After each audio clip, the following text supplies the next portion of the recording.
Baik, Bapak Ibu sekalian yang kami hormati, acara akan kita lanjutkan kembali dengan pembekalan materi ujian akademik UDKP dan UDPI PNS Polri tahun anggaran 2026. Untuk itu, Bapak Ibu yang kami hormati, kita akan awali materi kita yang pertama.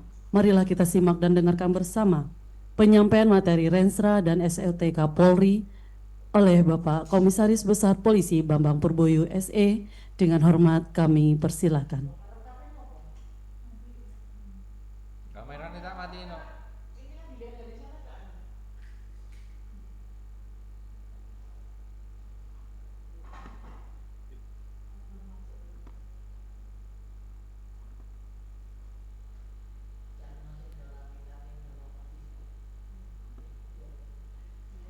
Assalamualaikum warahmatullahi wabarakatuh.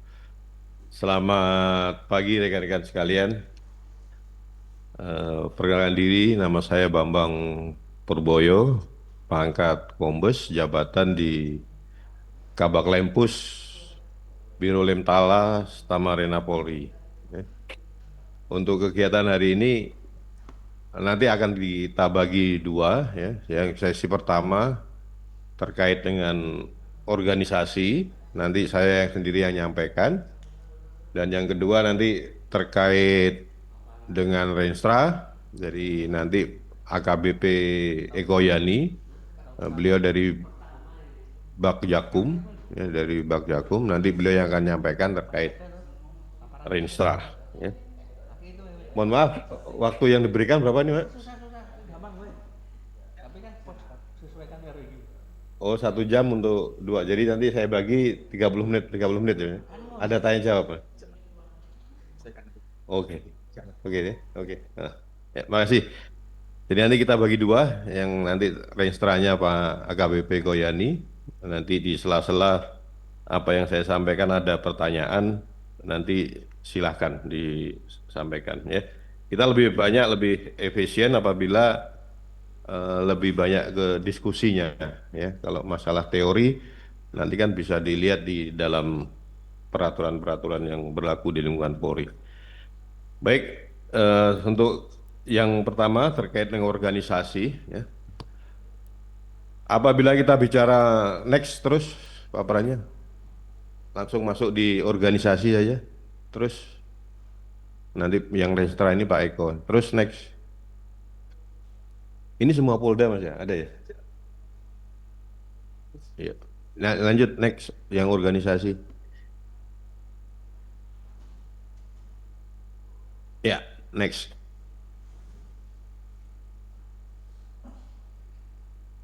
Apabila kita bicara organisasi, ada hal-hal yang perlu diperhatikan yang saat ini banyak sekali berkembang. Ya.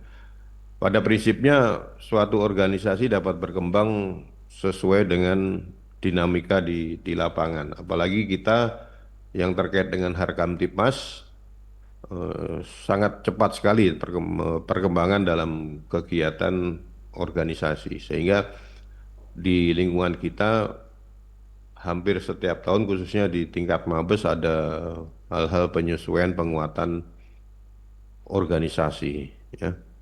Namun ada hal-hal yang menjadi dampak dari penguatan organisasi ya. Yang pertama yang paling saat ini yang kita lagi diskusikan pada tingkat Mabes yaitu terjadi penumpukan personil ya, khususnya lebih cenderung di tingkat pusat ya, penumpukan organisasi di tingkat pusat. Nah, kalau kita lihat sejarah ya, pernah dulu ada kebijakan di tahun 2004 ya, 2004 bahwa tidak ada PAMA pada tingkat Mabes. Itu dulu pernah dilaksanakan ya, pada tahun 2004 ya. Itu pernah dilaksanakan, namun ternyata banyak juga yang menjadi kendala pada tingkat Mabes, sehingga akhirnya kembali lagi penguatan ada juga PAMA pada tingkat Mabes. Tapi hal ini masih menjadi suatu hal yang sangat prinsip yang saat ini terus didiskusikan pada tingkat Mabes untuk mencarikan solusi terkait pemenuhan kebutuhan personil pada suatu struktur organisasi. Ya. Anomali yang berkembang, ya, anomali yang berkembang saat ini masih belum ada titik-titik temu antara kebutuhan atau kebijakan. Ya. Nah, kalau kita mengacu pada saat ini yang kita gelurakan terus, ya, itu ada struktur yang sifatnya mengerucut, ya, Mabes kecil, Polda cukup, Polres besar, dan Polsek kuat. Artinya di sini penguatan suatu organisasi dititik beratkan kepada seksi atau unit pelayanan langsung, ya, pelayanan langsung. Ya. Kalau kita lihat saat ini yang kemarin yang terakhir adalah perubahan TUSI yang ada di unit SPKT diganti menjadi unit Pamapta. Ya, ini meskipun saat ini perpolnya belum berubah, tapi untuk pelaksanaan tugas di lapangan kemarin sudah ditetapkan dengan keputusan Kapolri dan sudah diedarkan, dan buku pedomannya pun sudah distribusi sampai tingkat Polres. Ini tujuannya adalah mengedepankan fungsi pelayanan publik, ya, pelayanan publik terkait dengan Harkantipmas. Pengembangan-pengembangan inilah yang menjadi titik poros yang saat ini digelurakan oleh pimpinan, yaitu mengedepankan fungsi pelayanan publik. Dalam setiap pengembangan organisasi, hal yang paling pokok adalah agar memperdomani TUSI atau tupoksi, tugas pokok fungsi atau tugas dan fungsi. Ini sangat-sangat dominan karena nanti kaitannya TUSI ini harus terjabarkan di dalam program dan kegiatan anggaran. Ya, kalau program kita saat ini hanya ada 5 program, yaitu program profesional SDM yang pertama, ini leading sektornya adalah Lemdiklat dan SDM, dan yang kedua adalah program Lidik Sidik, yang ketiga Almatsus dan Sarpas, yang keempat Harkamtipmas, dan yang kelima adalah Dukma. Jadi rekan-rekan, apabila kita bicara TUSI harus tergambarkan di dalam 5 program ini.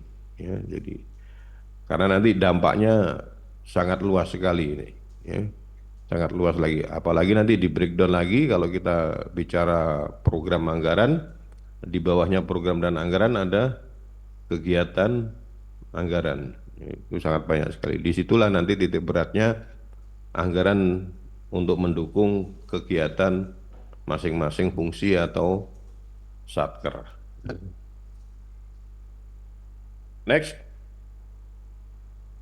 Dalam kegiatan rangkaian penguatan organisasi ada hal-hal yang menjadi urgensi yang diprioritaskan, ya, ada 3. Ya. Yang pertama adalah mengarahkan penataan organisasi pemerintah sejalan untuk mendukung tujuan pembangunan. Nah, ini nanti yang akan dijabarkan oleh Pak Eko Yani yang tergambarkan dalam jangka pendek dan jangka menengah. Ya. Jadi hal-hal yang sangat urgen di sini pada prinsipnya perubahan atau penguatan organisasi outputnya adalah untuk mencapai tujuan pembangunan yang telah ditetapkan. Namun dalam hal ini, ya, kita tidak hanya berpikir ke dalam penguatan organisasi harus menambah struktur atau menambah jabatan. Tidak, ya. Arahnya di sini adalah TUSI yang bersifat fleksibel, ya, TUSI yang bersifat fleksibel. Jadi pada intinya diharapkan penguatan organisasi tidak hanya berpikir penambahan struktur atau jabatan, tetapi bisa menambah TUSI saja.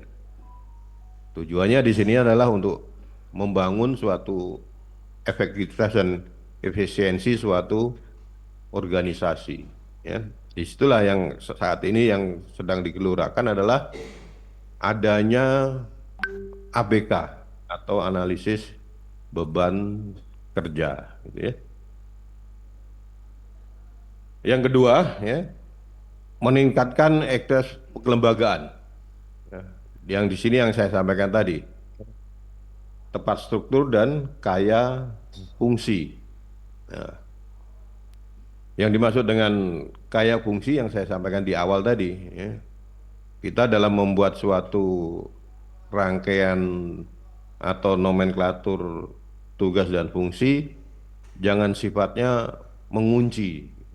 Nah, ini yang kelemahan kita yang saat ini, khususnya nanti rekan-rekan bisa lihat ya, yang kalau kita lihat yang kemarin yang di fungsi Renmin, ya, di fungsi Renmin itu kalau kita lihat ya, khususnya di Kasubag atau Subag Renmin atau Urmin itu tusinya masih bersifat mengunci ya, atau tidak bersifat fleksibel gitu ya. Sebagai contoh, rekan-rekan ini bisa lihat menyusun RKKL, menyusun Renja, menyusun Renstra.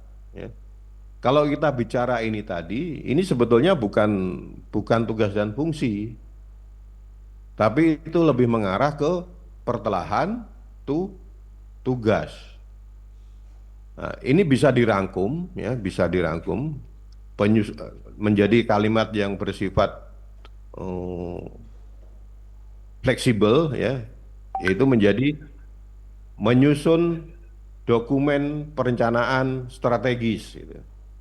Jadi nanti apabila rekan-rekan mempunyai tugas menyusun dokumen yang bersifat strategis seperti Renstra, Renja, ABK, nah, nah, itu masuk sudah terakomodir di dalam kalimat itu tadi. Ya. Begitu juga nanti kalau bicara dokumen perencanaan anggaran, nah, rekan-rekan nanti bisa dibunyikan seperti itu, menyusun dokumen perencanaan anggaran.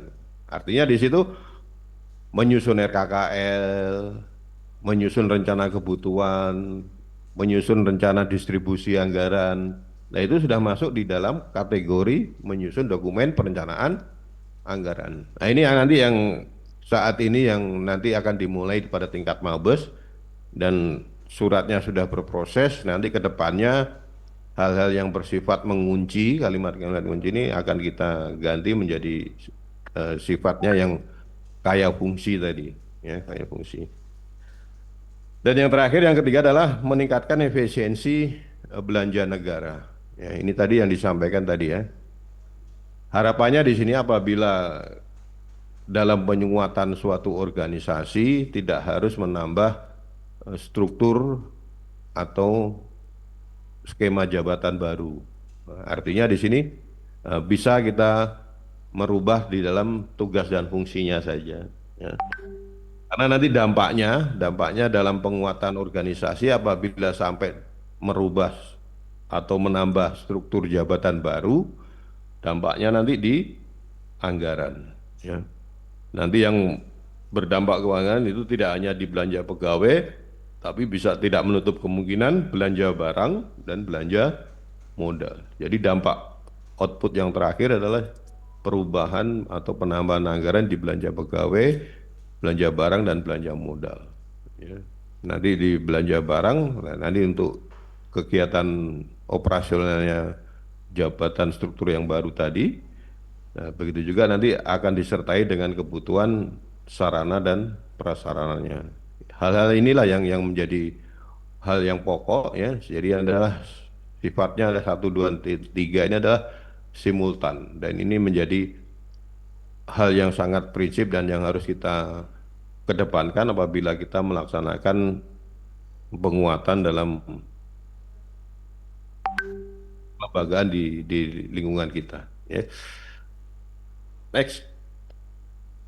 Saat ini Perpol kita sudah mengalami 6 kali perubahan, ya, mulai tahun 2010 sampai dengan 2025 Perpol kita sudah mengalami 6 kali perubahan. Jadi cukup banyak sekali perubahannya. Ya. Begitu juga untuk perpresnya sudah mengalami 5 kali perubahan. Ini sudah tidak efektif. Yang kemarin sudah kita diskusikan. Nanti rencana untuk di tingkat Mabes, ya, di tingkat Mabes nanti akan dilakukan pencabutan, ya. Dan suratnya sudah berproses. Dan nanti kedepannya di dalam Perpol SOTK Mabes tidak bicara lagi DSP, ya, jadi tidak bicara lagi DSP. Nanti di dalam Perpolnya hanya ada batang tubuh, dan di dalam batang tubuh itu ada tugas dan fungsi.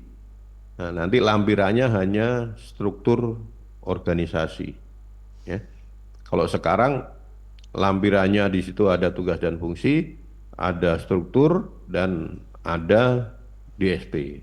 Nah, nanti DSP-nya kita hilangkan, nanti menjadi keputusan Kapolri, ya, keputusan Kapolri.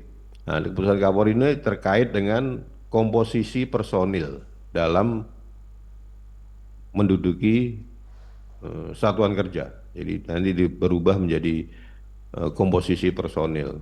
Nah, ini nanti penghitungannya kebutuhan ini berdasarkan hitungan dalam ABK. Meskipun sampai dengan saat ini kita masih perlu melaksanakan penyesuaian yang ada di dalam aplikasi ABK itu, ya, masih perlu penyesuaian lagi, karena kalau kita lihat masih banyak sekali peluang-peluang yang menimbulkan keraguan pada saat melakukan penyusunan sesuai berdasarkan ABK yang di dalam aplikasi yang baru itu. Nanti akan kita lakukan penyesuaian terkait rumusan-rumusan yang akan kita gunakan di dalam lampiran keputusan Kapolri tadi, ya. Kalau kita lihat di sini, ya, di sini yang pertama di tahun 2010 ini Perpres 52 ini yang masih dipakai, ya. Awal pertamanya Perpres 52 ini 2010. Di dalam Perpres ini hanya sampai dengan patinya saja, ya, hanya dengan patinya saja yang diatur di dalam Perpres ini. Di dalam Perpres ini memerintahkan, ya, Polri untuk menyusun SOTK. Nah, itu penjabarannya itulah ada di Perpol itu, ya, di dalam pada tahun 2010 ini, ya, kita belum mengenal Perpol waktu itu. Makanya yang berlaku adalah Perkap yang pertama itu. Itu Perkap 21, Perkap 22, dan Perkap 23 tahun 2010 nih. Perkap 21 ini terkait SOTK Mabes, ya. Perkap 22 terkait SOTK Polda, dan Perkap 23 terkait SOTK Polres dan Polsek, ya. Ini terkait munculnya pertama kali peraturan SOTK yang terakhir, ya, setelah reformasi di lingkungan Polri, ya, tahun 2010 ini. Pada tahun 2017 terdapat perubahan, ya, perubahan Perpres dan terkait perubahan nomenklatur, ya, perubahan nomenklatur 2017. Ini berikuti sampai dengan perkembangan yang terakhir, ya, yang terakhir yang Perpol Polda dan Perpol Polres itu mengatur terkait PPA dan PPO, ya, PPA dan PPO. Di Perpol yang 2025, dan sebelumnya ada perubahan juga di Polda, ya, terkait dengan Direktorat Cyber pada tingkat Polda, ya, pada tingkat Polda.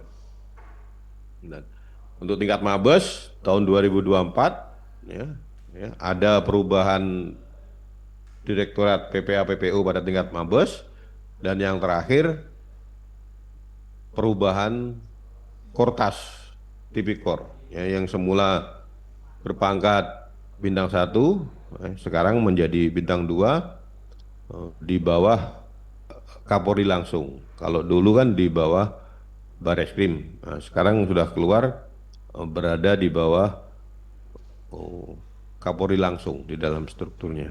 Ya. Perubahan yang cukup besar, ya, cukup besar ada di tahun 2024, ya, 2024 itu ada perubahan Perpres dan perubahan Perpol SOTK, ya. Pada tahun 2024 dan 2022 ada juga perubahan, ya.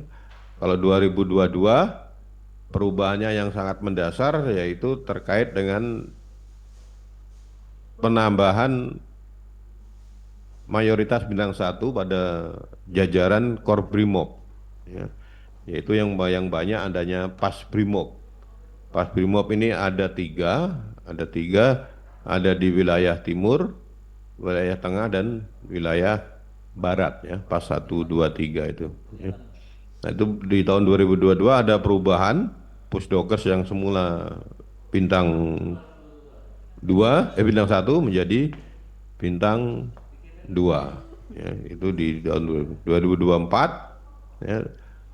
Banyak sekali di situ ada perubahan ASOP, ya, menjadi Astama OP dan Serena menjadi Astama Rena. Jadi dari bintang 2 menjadi bintang 3. Dan itu ada juga penambahan Biru Renmin di masing-masing itu yang semula Kabak Renmin, ya, berpangkat Kombes menjadi bintang 1 karena mengikuti eselon di atasnya. Jadi ada beberapa perubahan di 2024 ini yang cukup besar, ya.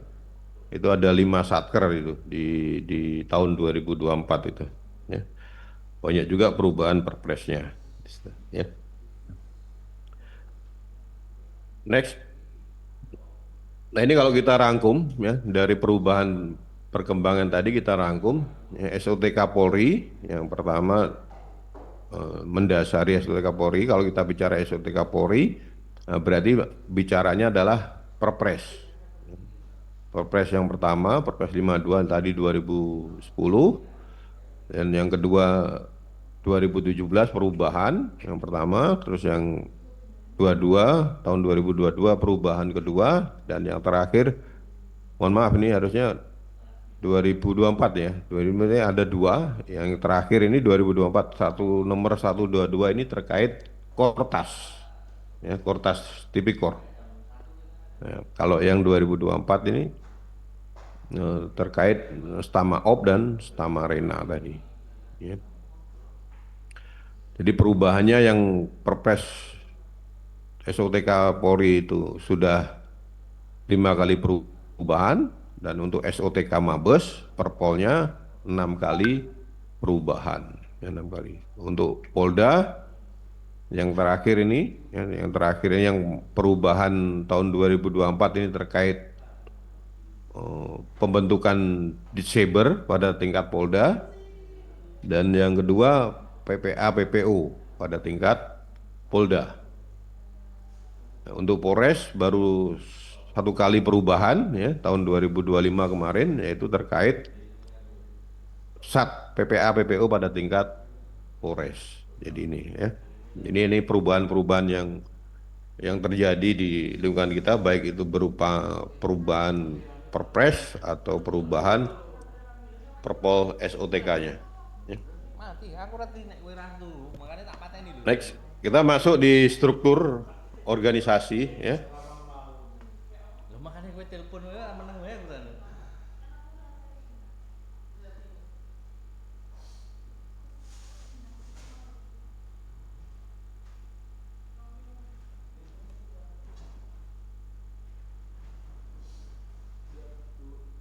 Jadi saat ini Satker Polri mempunyai Satker 1490, ya.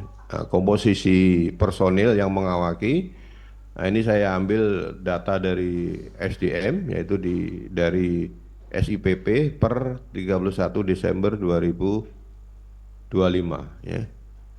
Saat ini anggota kita 487.777, ya. Ini terbagi menjadi 2, ya. Kalau kita bicara kelembagaan berarti ada tingkat pusat dan tingkat kewilayahan, ya.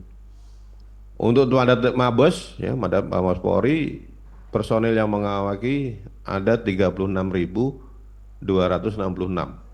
Ya, terbagi untuk anggota Polri-nya 32.573.000 dan PNS-nya 3.693. Itu untuk tingkat Mabes, tingkat Mabes. Untuk tingkat Poldanya 451.511. Untuk anggota Polri-nya 442.058 dan untuk PNS-nya 14.336. Nah, ini tersebar pada Satker Polri yang berjumlah 1.490 ya. Ini belum termasuk yang kemarin ada pembahasan lagi, nanti rencana ada penguatan di Satker rumah sakit dan kemarin baru diskusi tapi belum ada persetujuan dari Dirjen Anggaran. Jadi untuk per Desember 2025 Satker kita masih tercatat 1.490. Dan ini yang sudah menerima alokasi anggaran DIPA tahun 2026. Jadi ada 1.496. 1.490. Untuk Mabes, Satker Mabes ada 69 Satker dan sisanya ada di Satker kewilayahan. Ya, Satker wilayahan. Kalau kita di sini Satker Polda, berarti ada di Mako Polda dan Polres. Jadi jumlahnya saat ini 1.421. Ya, 1.421. Untuk Satwil, ya Satwil Polri di sini ya Polda, ya Polda kita mempunyai 36. Ini termasuk yang baru kemarin, yang baru terbentuk, yaitu Polda Papua Barat Daya dan Polda Papua Tengah. Ya, jadi kita masih punya hutang yang belum terbentuk, Polda Papua Pegunungan dan Polda Papua Selatan. Jadi masih ada dua Polda yang saat ini masih berproses dan menunggu persetujuan dari Menpan. Jadi kalau kita sandingkan dengan provinsinya, provinsi sekarang kita sudah 38, gitu ya. Untuk Polres kita 509, ya. Di sini sudah termasuk Polres kawasan tertentu, ya. Sebagai contoh Polres kawasan tertentu, kayak di Polres Bandara itu ada, ya, itu menjadi Polres kawasan tertentu, ya.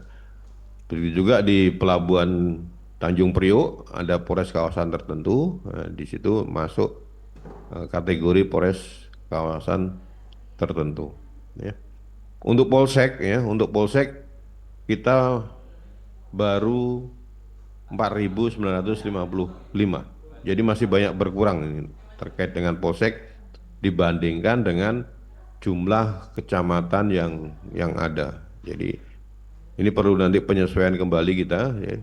Saat ini banyak sekali yang surat yang kita ajukan tapi masih belum ada persetujuan dari Menpan terkait penguatan Polsek dan Polsubsektor. Ya.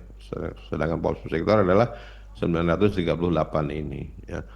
Polsubsektor ini saat ini diatur di dalam Perpol tadi itu. Jadi sebelum terbentuknya Polsek diawali dengan pembentukan Polsubsektor. Ya. Itu tujuannya adalah untuk membangun Kamtipmas di tingkat kecamatan. Ya. Karena kalau kita langsung bentuk Polsek, eh, sangat besar sekali ya kebutuhan yang dikeluarkan, sehingga bisa diawali dengan pembentukan Polsubsektor ini. Nanti apabila SDM dan sarana prasarana sudah memenuhi standar, bisa diusulkan untuk ditingkatkan menjadi Polsek. Jadi tahapan yang awal pembentukan Polsek diawali dengan pembentukan Polsubsektor. Oke. Sampai sini ada yang mau sampaikan, rekan-rekan, silakan.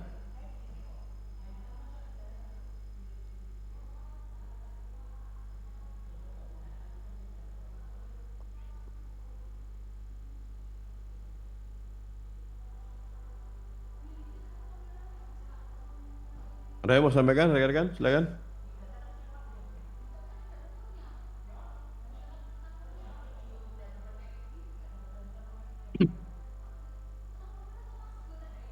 Ada yang mau sampaikan?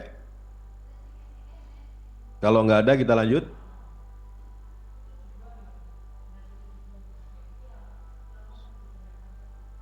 Kita lanjut ya. Ya, silakan. Dari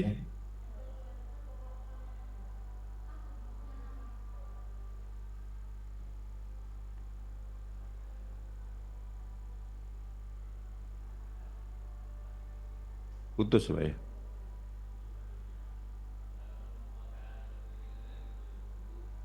Putus ya. Apa nanti bisa nyambung lagi ya? Kita lanjut ya. Putus ya. Ya, next.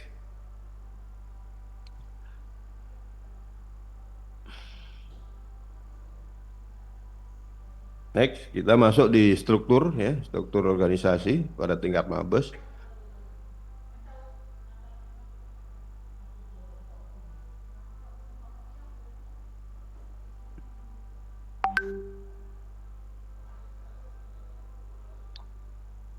Lanjut.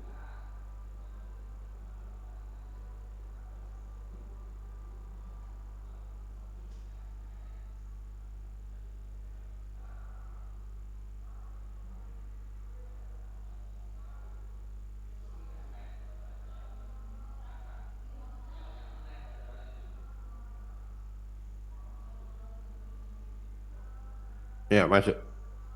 Ya. Ini adalah struktur pada tingkat Mabes ya. Pada struktur ya yang menjadi ciri khas di kita ya, yang nanti rekan-rekan bisa lihat ya. Kalau kita bicara struktur dibagi atau terdiri dari 4 layer, ya 4 layer. Jadi garis putus-putus panjang itu adalah layernya ya. Jadi layer pertama adalah unsur pimpinan ya. Ini nanti akan tergambarkan di seluruh struktur organisasi yang ada di lingkungan Polri, diawali dengan layer. Ya, layer pertama adalah unsur pimpinan. Ya. Jadi kalau pada tingkat Mabes, unsur pimpinan adalah Kapolri dan Wakapolri. Ya, Kapolri berpangkat bintang 4 dan Waka bintang 3. Layer kedua adalah unsur pengawas dan pembantu pimpinan. Ya, ini adalah layer kedua, yaitu adalah unsur pengawas dan pembantu pimpinan. Itu adalah terdiri dari Idwasum, mulai dari Iswasum, ya, Astamaop, Astamarena, ini adalah baru, ya, yang dulu berpangkat bintang 2, saat ini berpangkat bintang 3, ya.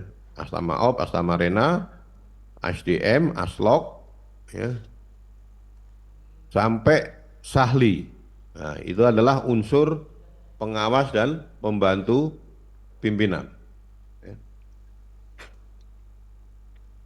Ini ada di sini khusus untuk unsur pengawas dan pembantu pimpinan yang mempunyai tugas dan fungsi sebagai pengawas dan pembantu pimpinan adalah Div Propam. Ya. Kalau Idwasum dia murni, ya, murni unsur pengawas. Tetapi yang mempunyai dua-duanya yaitu Div Propam.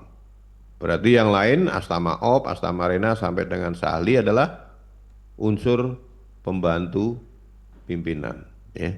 Jadi itu adalah layer kedua. Layer kedua adalah unsur pengawas dan pembantu. Selanjutnya layer ketiga ini adalah unsur pelaksana tugas pokok pada tingkat Mabes. Ya. Unsur pelaksana tugas pokok ini yang mempunyai kegiatan OSNAL. Ya. Nah, kalau kita bicara unsur pelaksana tugas pokok, ya, dimulai dari Baintelkam berpangkat bintang 3, Baharkam, Bareskrim, ya, Kortas, ini hal baru, ya, kemarin ada perubahan yang semula berpangkat bintang 1, ya, pada saat bintang 1, Kortas adalah Dit Tipikor. Itu ada di bawah Bareskrim. Nah, ya. Sekarang berdiri sendiri menjadi bintang 2 dengan nomenklatur Kortas Tipikor. Ya. Korlantas, Korbrimob ya berpangkat bintang 3 dan Densus 88. Nah, ini adalah unsur pelaksana tugas pokok ya, dimulai dari Baintelkam sampai dengan Densus.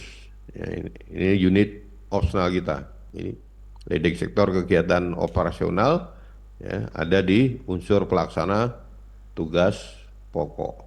Ya. Yang selanjutnya adalah unsur pendukung. Ya, unsur pendukung ini adalah satuan fungsinya adalah Lemdiklat.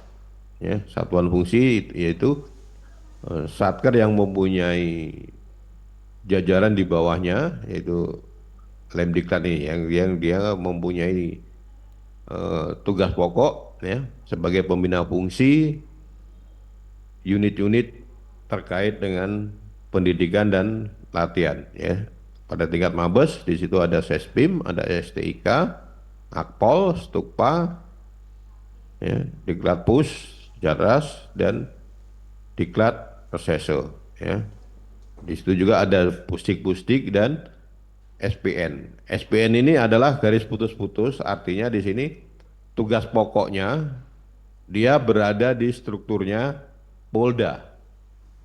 Tetapi terkait pembinaan fungsi menjadi tanggung jawab dari Lemdiklat tadi. Ya, karena nanti terkait dengan perumusan kalender pendidikan, ya, khususnya yang menjadi domainnya di SPN, di jajaran adalah yang tugas pokok mereka terkait dengan Diktukba, ya, melekatnya di SPN ini. Dan ini terkait dengan kalender pendidikan. Ya. Unsur pendukung selanjutnya adalah ada Puslitbang, Puskyu, ya, Pusdokers, ini hal baru. Ya. Kemarin dulu sebelumnya dia berpangkat bintang 1, nah saat ini menjadi bintang 2. Dan yang terakhir adalah Pusjarah. Ini adalah unsur pendukung. Ya.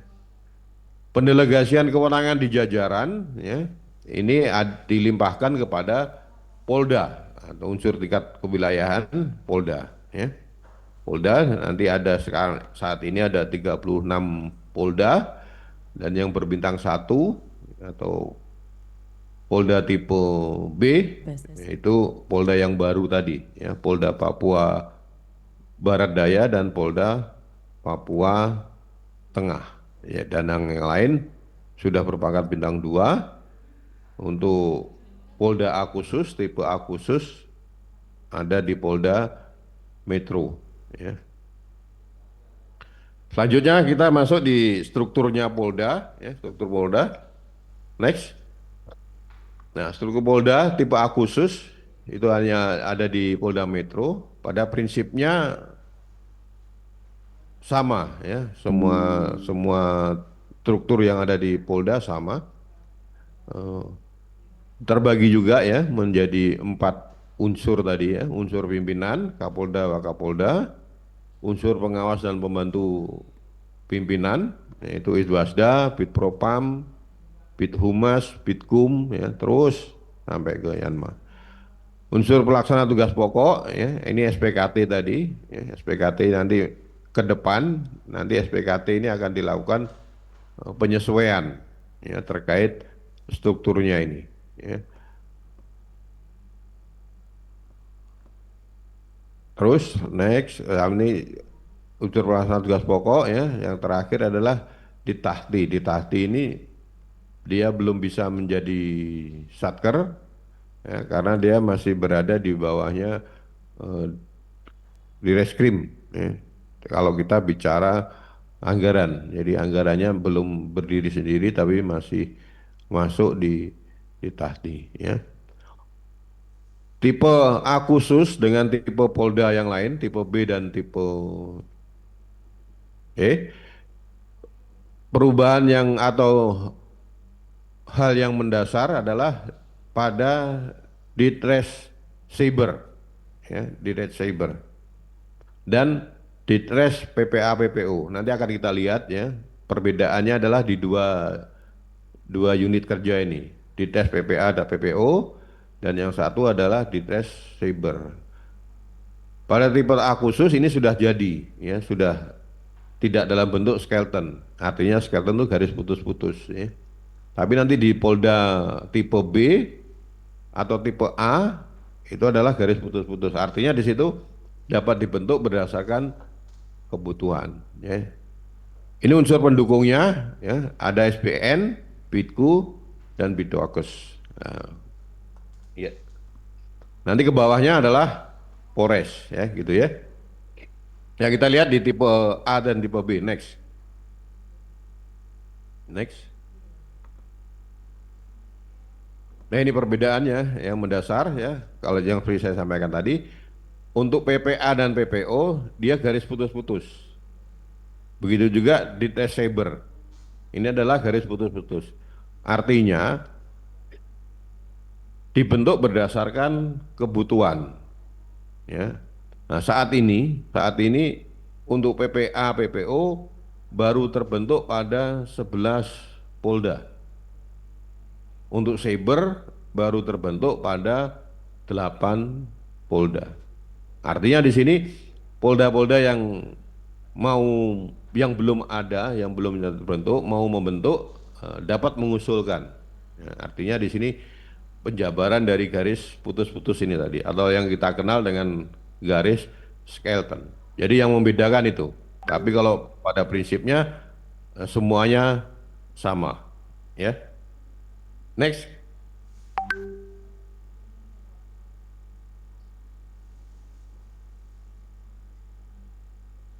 Masuk di Polres, ya. Begitu juga pada Polres, ya. Pada Polres semua sama, ya, semua sama. Semua sama. Jadi yang membedakan di sini yang skeleton, ya, dapat dibentuk berdasarkan usulan, yaitu yang Satres PPA PPO, Satpam Ovid, dan Satpol Airut. Nah, ini dapat dibentuk berdasarkan usulan. Apabila di jajaran rekan-rekan di kewilayahan belum terbentuk Satres PPA atau Satres Satpam Ovidnya, dapat mengusulkan. Jadi masih berbentuk skeleton. Jadi ini artinya dapat dibentuk berdasarkan kebutuhan. Jadi tidak semua Polres sudah langsung mempunyai Satgas PPA, Satpam Ovid, Satpol Airut, tetapi berdasarkan kebutuhan, ya. Next. Begitu juga untuk tingkat Polsek dan Polsubsektor nanti, ya. Untuk Polsek tipe A dan tipe B yang skeletonnya adalah unit Polair. Ya ini yang berbeda, ya, unit Polair. Untuk tipe C dan tipe D yang skeletonnya ada dua, yaitu unit Lantas dan unit Polair. Ya, ini untuk pada tingkat Polsek. Next. Ini adalah struktur pada Polsubsektor. Polsubsektor sama, ya. Yang membedakan untuk Polsubsektor kita tidak bicara tipe, ya. Tapi kalau Polsek, Polres, Polda kita masih bicara tipe, ya. Next. Ini peraturan-peraturan yang terkait penguatan organisasi, ya, pada tingkat Mabes, yaitu Perkap 11 tahun 2021 untuk kewilayahan, ya. Ada dua peraturan. Yang pertama adalah Perpol 4 2018 dan dilakukan perubahan di Perpol 11 tahun 2001. Ya, itu perubahannya. Untuk tingkat perubahan penguatan peningkatan tipe, ya, itu ada di Perkap 6 tahun 2021, ya. Itu tentang pembentukan unit organisasi tertentu tadi, ya. Itu yang maksud organisasi tertentu di sini adalah tadi PPA, PPO, terus Cyber, ya, Polair, Satpam Ovid, unit Satpa, itu masuk kategori unit organisasi tertentu, ya, ditandai dengan garis skeleton atau garis putus-putus tadi. Ya, itu adalah peraturan-peraturan yang terkait penguatan perubahan organisasi. Next, yang terakhir, dinamika yang berkembang sesuai dengan kebutuhan organisasi, ya. Seperti yang sampaikan tadi kita tarik kesimpulan, pada saat kita melakukan evaluasi kelembagaan, ya, kita tidak hanya menambah jabatan dalam struktur organisasi, ya, tapi kita dituntut harus mampu melaksanakan pengayaan dalam tugas dan fungsi sehingga pelaksanaannya berjalan efektif dan efisien. Ini adalah tujuannya adalah untuk meningkatkan kinerja yang efektif bagi organisasi yang berdampak, ya, yang berdampak dalam penggunaan anggaran APBN. Ya, adalah ujung-ujungnya yang paling riskan adalah kebutuhan anggaran. Ya, saat ini kita untuk mendukung kegiatan, apabila kita bagi komposisinya, anggaran itu masih banyak di belanja pegawai. Itu ya, itu beberapa hal yang perlu saya sampaikan. Masih ada waktu? Masih ada waktu, Pak? Cukup ya? Nah ini rekan-rekan, mohon maaf waktunya sudah terbatas ya. Apabila hal-hal yang perlu didiskusikan, nanti rekan-rekan bisa menghubungi saya ya, terkait dengan kelembagaan Polri. Ya, HP saya nomornya 081 88 99 446. Ya, nanti silakan apabila ada yang perlu didiskusikan, silakan dikomunikasikan melalui nomor saya tadi. Ya. Terima kasih. Saya akhiri. Assalamualaikum warahmatullahi wabarakatuh. Kami haturkan terima kasih kepada Bapak atas materi yang sudah disampaikan. Materi yang kedua akan disampaikan oleh Bapak AKBP Ahmad Yani Eko Putra SH selaku Kasubag Strakam Bakcak Umroja Stra Marena Polri dengan materi durasi 30 menit, kemudian tanya jawab 5 menit. Kepada Bapak kami persilahkan. Terima kasih. Assalamualaikum warahmatullahi wabarakatuh. Salam sejahtera bagi kita semua. Yang terhormat Bapak-Bapak dan Ibu-Ibu yang akan mengikuti ujian kenaikan pangkat. Bapak Ibu, saya akan melanjutkan terkait dengan Rensra Polri. Jadi Bapak Ibu, Rensra Polri ini sering dipakai buat ujian-ujian, mau ujian tingkat pertama seperti Bapak Ibu, terus lanjutan, terus nanti ke level yang lebih tinggi. Nah, nanti Bapak Ibu nanti bisa lihat di Rensra Polri ini tahun 2025-2029 ini itu ada di Perkap 7 tahun 2025. Lanjut. Bapak Ibu, ini juga sering dipakai ujian. Tolong ini betul dipahami Bapak Ibu. Ya. Green Strategi Polri itu ada yang baru Bapak Ibu, itu tahun 2025-2045, itu nomor capnya itu, nomor capnya 8145 Romawi tahun 2025, tanggal 28 Mei tahun 2025. Nah yang saya merah-merahkan itu adalah pentahapannya Bapak Ibu, ya. Itu kalau yang merah-merah saya putus-putus itu pentahapannya. Sedangkan pilar strateginya itu ada 8. Jadi Bapak Ibu kalau ditanya berapa pilar strateginya, oh ada 8 Pak. Pentahapannya ada berapa? Oh ada 4 Pak. Tahapnya apa saja? Oh penguatan pondasi, akselerasi, terwujudnya organisasi yang adaptif, serta terpilihnya organisasi yang adaptif. Beginilah cara membaca grand strategi Bapak Ibu ya, cara membaca grand strateginya ini ya. Ada visi misi, tujuan, KPI, terus ada tahapannya, ada pilar strateginya sama pilar pendukung. Lanjut.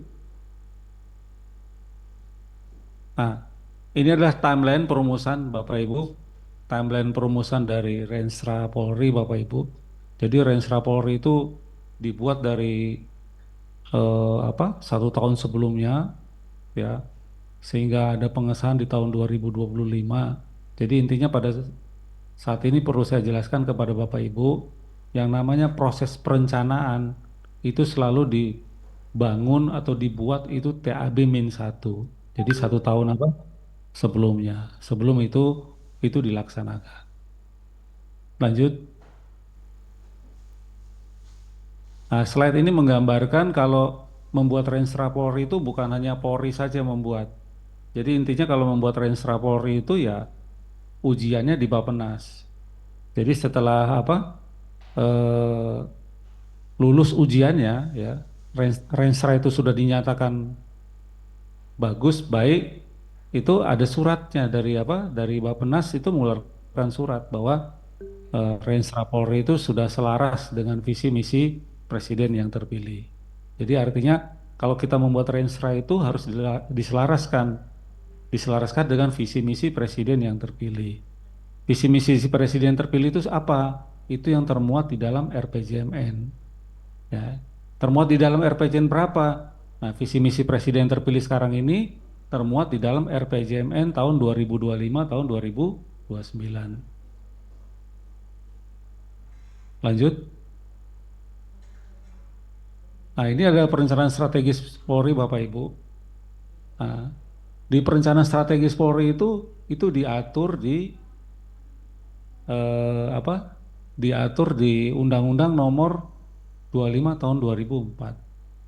Seluruh ini kan semuanya kan PNS ya, PNS ya. Jadi teman-teman di para PNS itu harus memahami kan rata-rata kan bertugas di bagian administrasi ya. Nah, yang Undang-Undang Nomor 25 tahun 2024 itu berisi bahwa setiap satker itu membuat renstra. Nah, itu kalau nggak salah itu ada di pasal 14 ya, pasal 14, 15 sampai pasal 21 di Undang-Undang SPPN.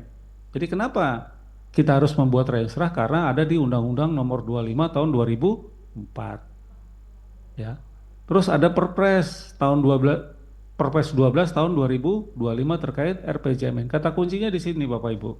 Ya, kata kuncinya di Undang-Undang Nomor 25 2004 sama di eh, 2000 Perpres 12 tahun 2025. Kenapa kita harus bikin renstra? Ya. Nah, lanjut. Lanjut. Nah, ini janji presiden Bapak Ibu. Ya. Janji presiden di Polri itu ada 5 ya. Janji presiden di Polri itu kalau di bahasa kita di perencanaan sebagai titik hubung, jembatan ya. Titik hubung. Kata kuncinya di slide ini adalah titik hubung. Ya, titik hubungnya antara RPJMN, visi misinya presiden terpilih di Polri itu apa sih? Ini yang pertama itu penegakan hukum, Bapak Ibu. Terus ada layanan kepolisian yang prima. Terus meningkatkan sinergitas TNI Polri, terus melaksanakan pendampingan dan pengamanan kegiatan makanan bergizi gratis, serta mengembangkan profesionalisme dan kesadaran anggota Polri. Inilah titik hubungnya. Jadi visi misi presiden yang ada di Polri itu ini yang dituangkan ke dalam Renstra. Ya. Berikut tujuannya. Ini tujuan Polri tahun 2025-2029 ini juga ada 5. Ya, menciptakan kondisi sosial yang aman tertib, terus kepercayaan publik, meningkatkan kualitas kapabilitas personel Polri, terus membangun infrastruktur, serta membuat tata kelola. Jadi janji presiden di Polri itu adalah titik hubung, ya, adalah jembatan. Tujuannya 2025-2029 itu ada 5, ya. Lanjut. Nah, ini sasaran strategisnya Bapak Ibu, ya. Sasaran strategis itu di Polri itu ada 5, ya. Sasaran strategis Polri itu ada 5. ya, satu Harkamtipmas, terus penegakan hukum, pengembangan peluang SDM, infrastruktur strategis serta tata kelola Bapak Ibu. Nah, di sebelah kanannya ini itu ada 5 program anggaran. Jadi Bapak Ibu, satu sasaran strategis itu diampu oleh satu program anggaran. Jadi sasaran strategisnya Polri ada 5, terus di Polri juga mempunyai 5 program anggaran. Jadi satu sasaran strategis ya diampu satu sasaran strategis itu diampu oleh satu sasaran program anggaran. Jadi kalau satu sasaran strategis itu ada 2 program anggaran, itu terjadi duplikasi Bapak Ibu. Ya. Jadi lihatlah yang ya, kalau yang A pasti selaras dengan Harkamtipmas. Yang B kaitannya dengan penegakan hukum. Yang C kaitannya dengan pengelolaan SDM, ya, namanya program profesionalisme SDM. Yang D infrastruktur, kaitannya dengan program modernisasi teknologi. Yang E terkait tata kelola, kaitannya dengan program Dukma. Itu seperti itu Bapak Ibu, ya. Jadi Bapak Ibu kalau kalau kita berbicara Renstra, kita berbicara Renja gitu, itu berbicara linier Bapak Ibu. Jadi habis A ya B, habis B ya C. Jadi begitu. Jadi tidak ada yang namanya A langsung loncat ke C. Itu tidak ada. Itu kata kuncinya kalau Bapak Ibu itu belajar apa? Terkait perencanaan. Jadi dia harus linier, harus selaras, ya.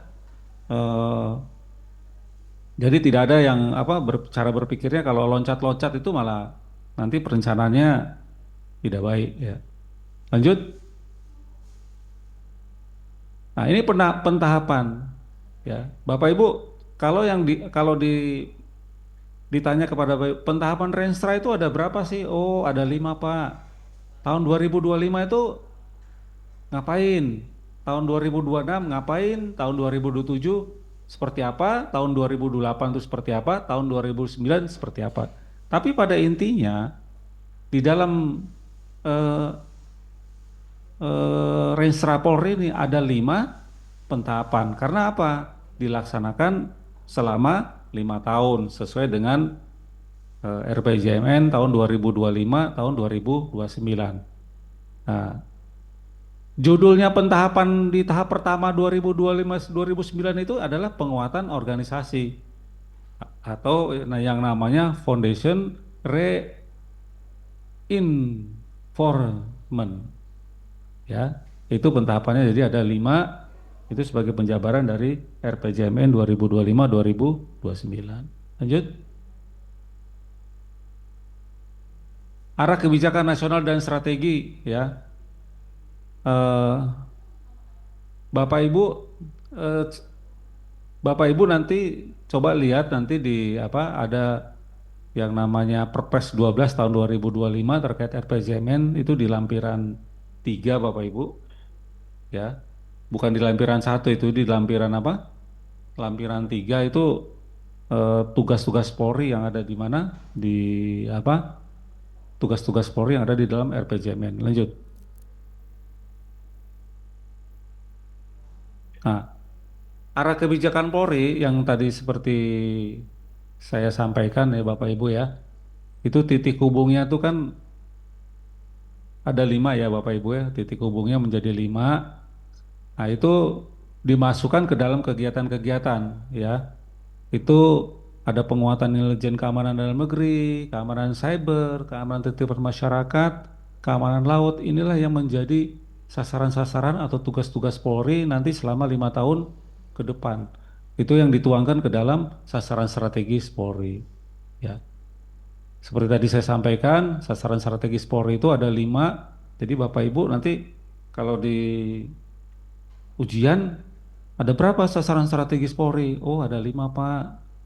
Oh, 5 itu berisi apa aja? Oh, ada penguatan selain yang titik hubung tadi, ya. Selain titik hubung tadi, oh, ada di penguatan intelijen keamanan negeri. Kalau penguatan intelijen dan keamanan dalam negeri itu ada di mana ya Pak? Oh, itu ada di Kamdagri. Terus keamanan cyber, oh, itu ada di mana Pak? Oh, kalau cyber itu kan bisa dia ada di Harkamtipmas, bisa juga dia ada penegakan hukum. Terus keamanan dan ketertiban masyarakat itu ada di mana Pak ya? Oh, dia itu ada di Harkamtipmas, penegakan hukum, ya. Itu seperti itu. Keamanan laut begitu juga, dia ada di Harkamtipmas. Itu seperti. Jadi Bapak Ibu tuh harus bisa mempunyai wawasan bahwa kegiatan-kegiatan ini dia masuk di sasaran strategis mana. Tapi pada intinya pertanyaannya adalah Polri mempunyai berapa sasaran strategis? Itu seperti itu. Ya. Lanjut.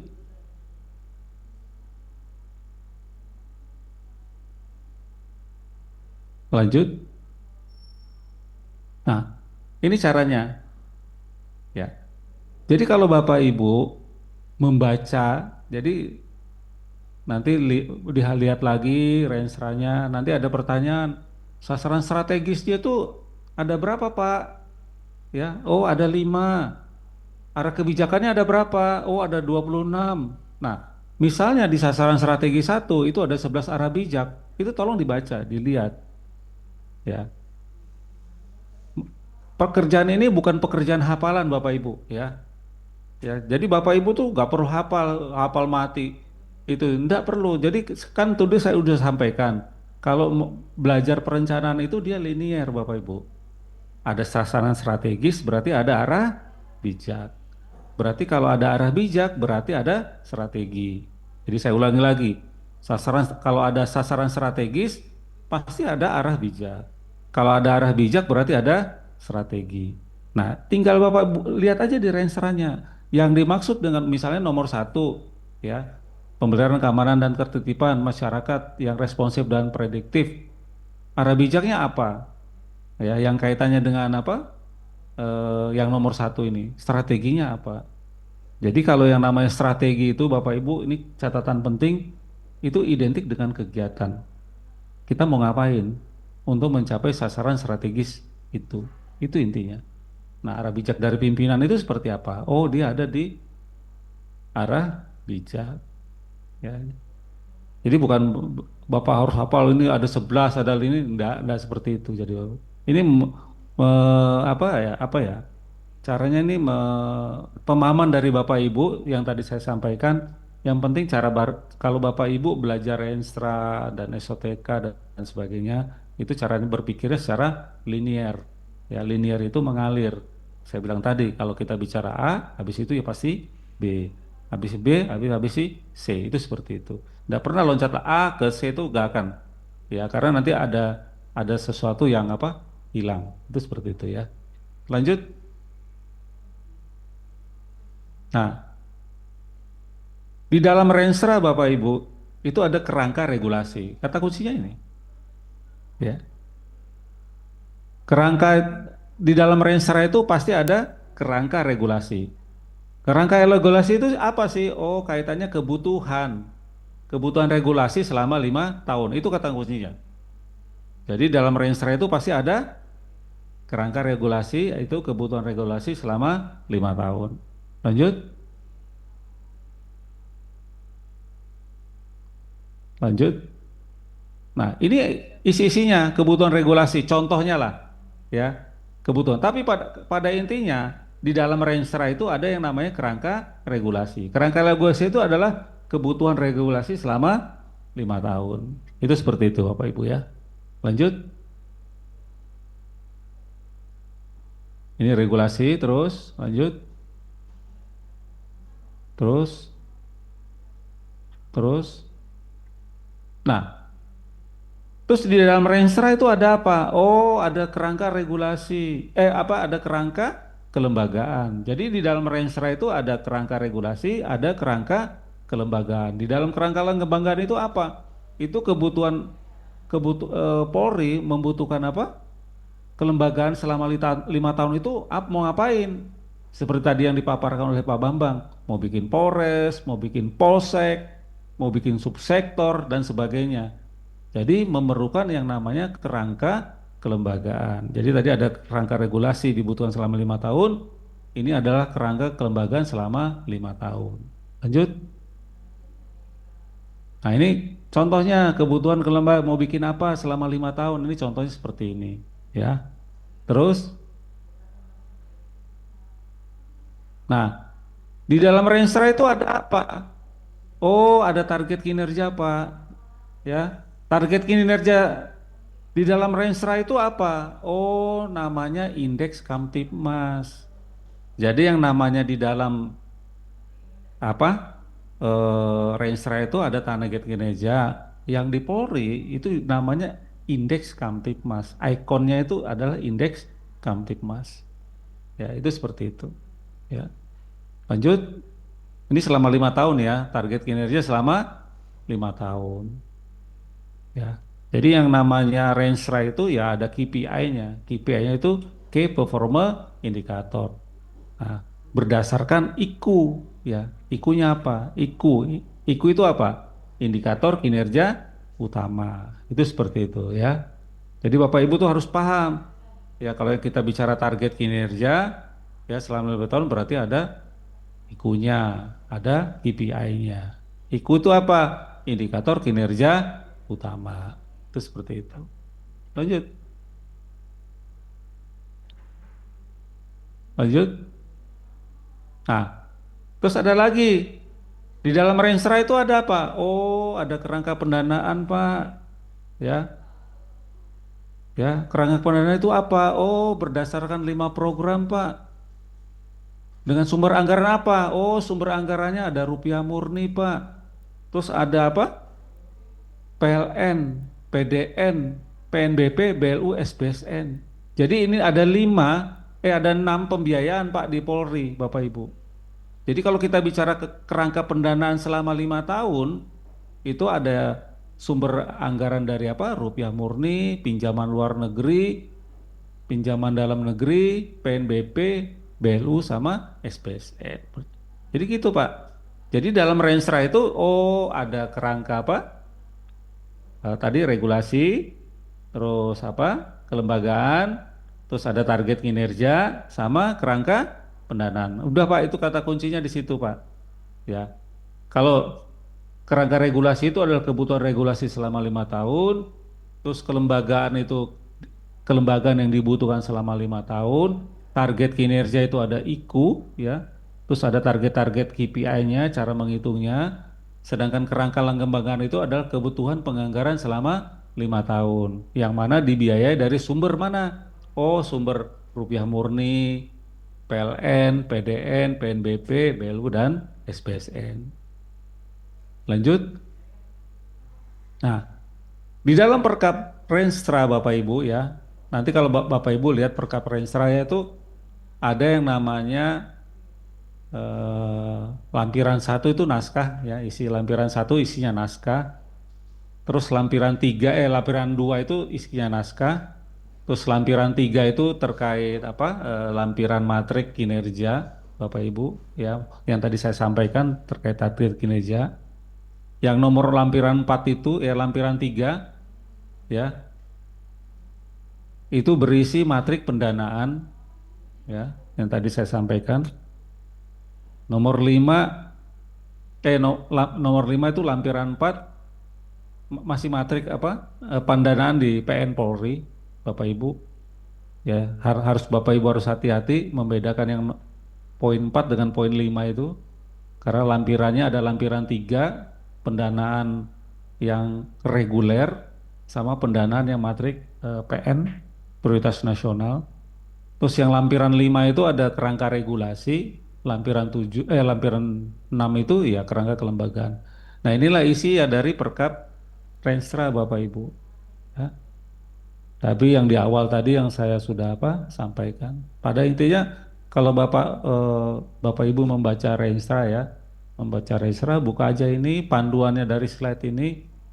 Saya yakin Bapak Ibu nanti bisa mengerjakan ya soal-soal yang terkait dengan perencanaan, karena mayoritas ini kan Bapak-Bapak Ibu ini kan banyak bertugas di administrasi ya, banyak di bidang administrasi, dan saya yakin kaitannya dengan eh, apa eh, eh, membuat perencanaan maupun penganggaran pedoman ini ya, itu seperti itu ya.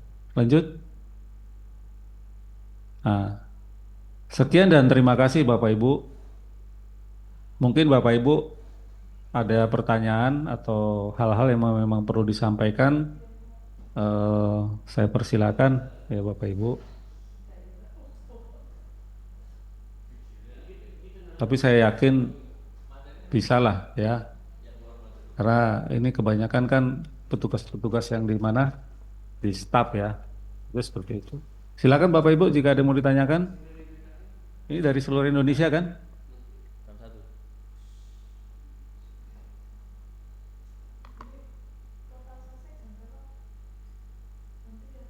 Ada yang mau ditanyakan atau Blas?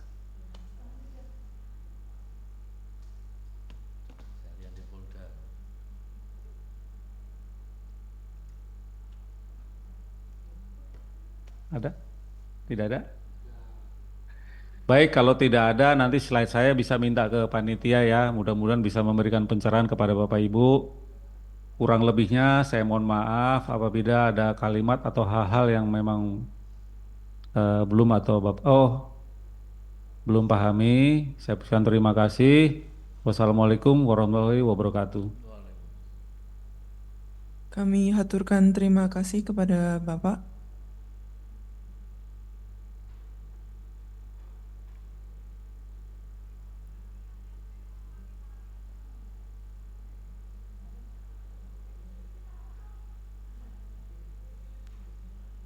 Bapak Ibu yang kami hormati, acara dilanjutkan dengan penyampaian materi dari Kasubag Arsip Setum Polri dan Kasubag Takah Setum Polri. Beliau akan menyampaikan materi tentang Minu dan Takah Polri.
Silakan bagi Bapak Ibu yang ingin ke toilet, ke kamar kecil, kami kasih waktu